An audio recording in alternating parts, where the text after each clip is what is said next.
మోహన్ బాబు ఇంట్లో జరిగిన సంఘటనలో ఒక విలేకరి ప్రశ్నించడానికి వెళితే ఆయన పైన దౌర్జన్యంగా భౌతికంగా దాడి చేస్తూ ఆయన లోగోను గుంజుకొని ఆయన పైన దాడి చేస్తూ రాష్ట్ర స్థాయిలో ఈరోజు TUWJ IJU రాష్ట్ర స్థాయిలో ఈరోజు ధర్నా కార్యక్రమం నిర్వహించి ఆయన పైన కేసు నమోదు చేయాలని స్టేషన్లో వినతి పత్రము మరియు MRO గారికి వినతి పత్రము అందజేయడం జరిగింది.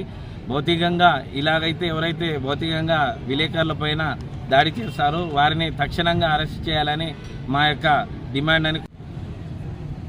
సినీ నటుడు మోహన్ బాబు తండ్రి కొడుకులు ఇద్దరు ఒకరిపై ఒకరు దాడి చేసుకున్న విషయాన్ని గురించి ఒక విలేకరి టీవీ ప్రశ్నించడానికి వెళ్ళగా ఆయనపై లోగోను లాక్కొని ఆయనపై భౌతిక దాడి చేయడం హేమమైన చర్య. ఆ విలేకరి అయ్యప్ప మాలలో ఉన్నా కూడా ఆయనపై దాడి చేయడం ఆయన విఘ్నతగా వదిలేయాలి. ఈ విధి నిర్వహణలో ఉన్న విలేకరిపై దాడి చేస్తే ఆయనపై కఠిన చర్య తీసుకోవాలని చెప్పి చట్టమే చెప్తుంది. పోలీసులు అటు MRO ఆయనపై కఠిన చర్య తీసుకొని 0 FIR నమోదు చేయాలని మక్తల్ ప్రెస్ క్లబ్ కోరుతుంది. నిన్న మోహన్ బాబు వాళ్ళ తండ్రి కొడుకుల విషయం కవరేజ్ చేయడానికి వెళ్ళిన మీడియా మిత్రులపై మోహన్ బాబు దాడిని మక్తల్ ప్రెస్ క్లబ్ మరియు TUWJ IJU తీవ్రంగా ఖండిస్తుంది.